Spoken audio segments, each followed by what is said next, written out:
ఆరుగాలం కష్టపడి పండించిన పంటను కొనుగోలు కేంద్రాలకు తరలించిన రైతులకు ఇక్కట్లు మాత్రం తప్పడం లేదు. ఆరుగాలం కష్టపడి పండించిన పంటను కొనుగోలు కేంద్రాలకు తరలించిన రైతులకు ఇక్కట్లు మాత్రం తప్పడం లేదు. సకాలంలో ధాన్యం కొనుగోలు ప్రక్రియ పూర్తయితే డబ్బులు వస్తాయని ఎదురుచూస్తున్న రైతులకు మాత్రం కష్టాలు కన్నీళ్లే మిగులుతున్నాయి. ఓవైపు కొనుగోలు ప్రక్రియలో జాప్యం, మరోవైపు అకాల వర్షాల వల్ల రైతులకు కడగండ్లే మిగులుతున్నాయి. కోనరావుపేట మండలంలోని వెంకట్రావుపేట గ్రామం వద్ద ఐకేపీ ధాన్యం కొనుగోలు కేంద్రంలో శుక్రవారం రాత్రి కురిసిన భారీ వర్షంతో ధాన్యం తడిసి ముద్దయింది. ఐకేపీ కేంద్రం నిర్వాహకులు ఎలాంటి ముందు జాగ్రత్తలు తీసుకోకపోవడం వల్ల టార్పాలిన్ కవర్లు సరైన స్థాయిలో అందుబాటులో లేకపోవడం వల్ల ధాన్యం తడిసిపోయింది. మరోవైపు తూకం వేసిన ధాన్యం కూడా లారీలు అందుబాటులో లేక పెద్ద ఎత్తున పేరుకుపోవడంతో రైతులు అక్కడ వేచి ఉంటున్నారు.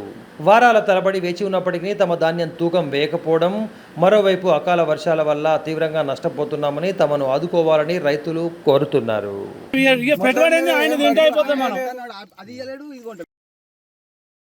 ఇంకా 4 రోజులు అయితే కాలం పోయింది, అయిపోయింది.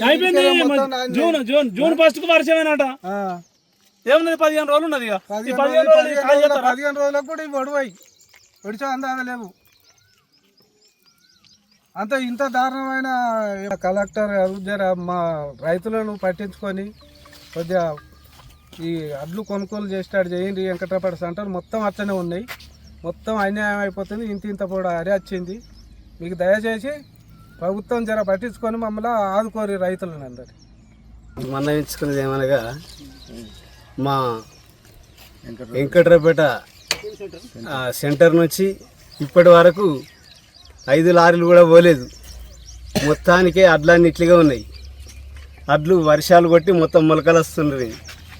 ఇక్కడ సెంటర్ వాళ్ళు పట్టించుకుంటలేరు. ఇక్కడ లారీలు రావడం లేదు, జోకేది లేదు. కలెక్టర్ గారన్నా సంధించి మా వెంకట్రావుపేట సెంటర్ను అడ్లు కొనుగోలు చేయాల్సిందిగా కోరుకుంటున్నాం. ఇదొకటి మా విజ్ఞాపన కలెక్టర్ గారికి చెప్పుకుంటున్నాం.